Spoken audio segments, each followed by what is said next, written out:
In the tradition of Malcolm X, peace be unto you. There are some people who are under the impression that at the end of the road of all this conflict taking place in the world, all this exploitation of other people's bodies and other people's properties, at the end, there's going to be some ideological victory. That of all the ideologies, they believe the best ideology is going to stand in victory. And then there are others who believe that there is going to be the true religion that is going to have supreme victory on earth and stand at the so-called last day and proclaim their religion to be sanctioned now as the right religion, and everyone else is going to perish in some horrible way, either going to hell or just dying, and that they are going to inherit the earth. There are others who believe that eventually there's going to be heaven on earth. There's going to be abiding peace between people all over the world. There's going to be milk and honey. And that's how it will end in everlasting peace on earth. There are other people who believe spaceships are going to land or beam them up, and I don't know where they're going to go. They breathe oxygen. I don't know what idea they have of where aliens are going to take them to save them from the people who have been oppressing them for 40 years. 400 years here in the United States. Despite the fact that aliens are seen all over the world. That's their belief. And then there's some others who believe that humanity is just simply going to destroy itself, blow itself to smithereens. And if history is any indication of where we're headed, it's headed to self-destruction. In other words, probably, it's more likely that all the different ethnic groups, all the different governments are just simply going to find ways, very sophisticated ways, to destroy themselves and most of the life on this planet. Artificially, not naturally. That is to say, they're going to use weapons of mass destruction. And why would that be the most likely scenario? Well, because we have history as a lesson. If we just take the 20th century and we mark down the violence that has been committed by one nation against another, and the use of technology, sophisticated technologies, up to the atomic bomb and the explosion of 2 atomic bombs on Japan near the end of World War II, and then now the proliferation of atomic weapons to countries that never had it. The United States someone in government just proposed that America supply South Korea with atomic bombs. And I think the same has been said of Japan. Provide Japan with atomic bombs. This is outrageous thinking, because the more countries that have the atomic bomb, the more likely it's going to be used. I am, in fact, most concerned about the possession of nuclear weapons by Israel. I'm most concerned about that nation having atomic weapons because of the Zionist leadership, the extremists who run that country, and their demonstration that they will do anything to achieve their territorial goals. That's what I'm most concerned about when it comes to the spread of nuclear weapons. And I know that during the John F. Kennedy administration, Israel was testing nuclear weapons off the coast of South Africa, someplace down in that part of the ocean. They were testing nuclear weapons, and our government knew it. And the John F. Kennedy administration looked the other way and let it happen. They allowed Israel to develop atomic bombs, and at a time when there was no nuclear threat near them, as is the case today, by the way. None of the so-called Arab nations have nuclear weapons. The country closest to them that has nuclear weapons have nuclear weapons that are controlled by the United States, and that's Turkey. And then there's there was the Soviet Union, and now Russia that has nuclear weapons. There's no other country that has nuclear weapons that pose a threat to Israel. So Israel has nuclear weapons for the use or purpose of advancing American interests and NATO interests. That can be the only reason why Israel is allowed to possess nuclear weapons. And they are the greatest threat to the security of the planet. They are most likely to trigger a nuclear war. Now, there's something else that history reveals. No matter how far we go back, in this instance, whether it be 10,000 years, 300,000 years, our nature as a species has been revealed.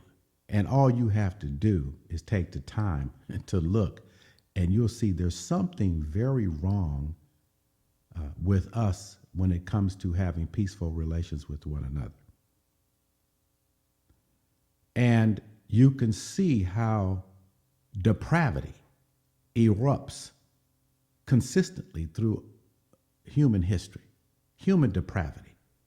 That is to say, that there are instances in which people have done the most monstrous acts against others that you could possibly imagine, even cannibalism.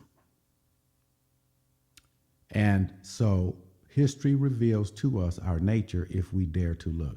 It's like looking in the mirror and seeing yourself for what you are and not being pretentious, which is generally the case at the individual and national level. There's something very, very fundamentally depraved in human beings. And so how is it going to end? When you put that inherent depravity in combination with all the weapons of mass destruction, and I haven't mentioned biological weapons because those have been developed to such an extent that whole nations can be wiped out by just releasing certain viruses into their air. When you put human depravity in combination with that, it means that we're going to destroy our species ourselves. We're going to do it. And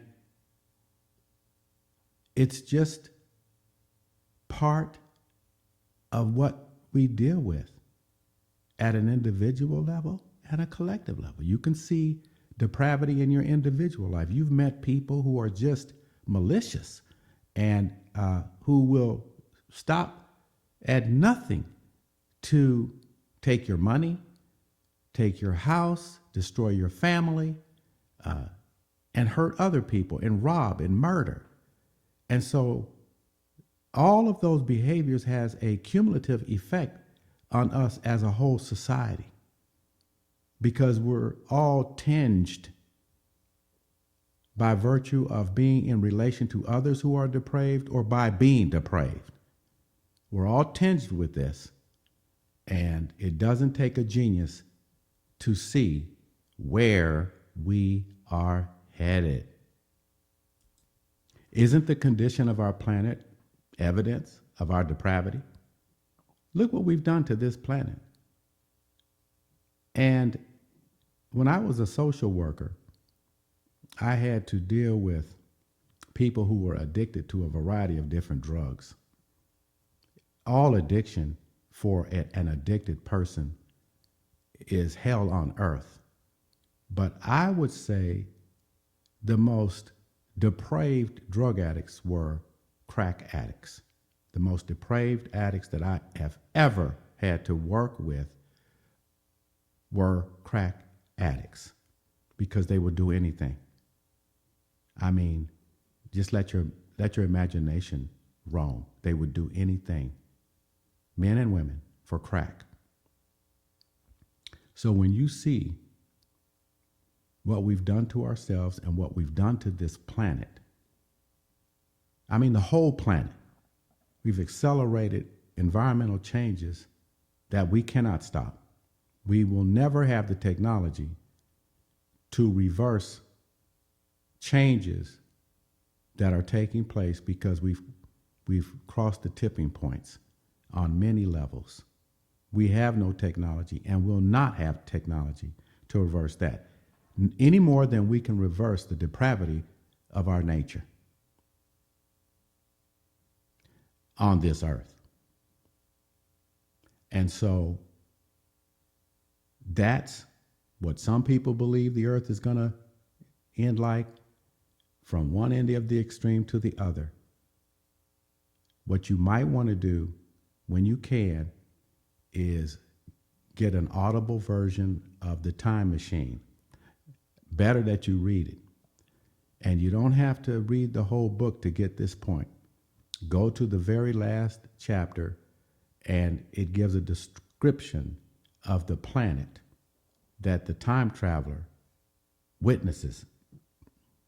Along the way, of course, human beings found a way to destroy themselves, to destroy civilization, and to reduce themselves to monstrous forms that involved one group cannibalizing another group, eating them, eating their flesh.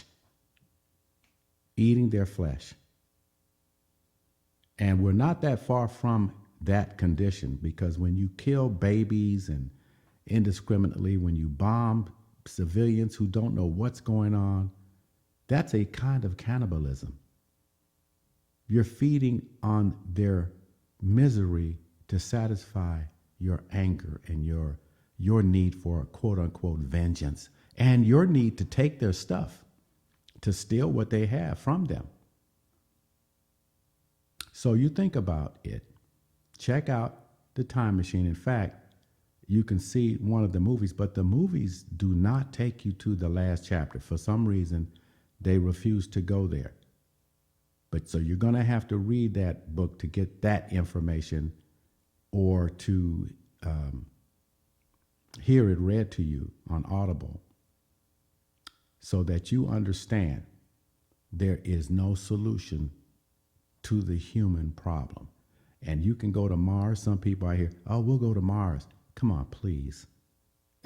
You're going to terraform Mars and you're destroying your home planet where we all evolved. And what are you going to do when you get to Mars? There's no hardware store there. When you run out of nails, there's no place to go get them.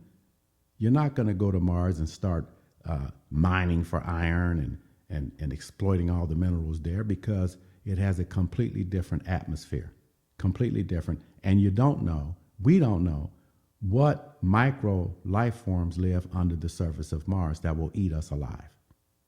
So that's hogwash too. We're not going anywhere. We're not going anywhere. We're not going to be doing any space traveling beyond pretty much what we've done, because we can't survive it. So we can't deal with human depravity. We can't deal now with the downward spiral of the environmental conditions on our planet. And so we're literally out of time, and we're just being driven by a very small percentage of human beings on this planet who think that somehow they can weasel out of their just desserts by creating conditions that get rid of most of us so they can sequester all the resources and hang on to what will eventually be a dead planet. You can't live on a dead planet, so they can't do it. But see, they want to live, and so they'll throw us over the side so they can, even if it's an extra week. I am Dr. Stephen Nur Ahmed. Peace be unto you.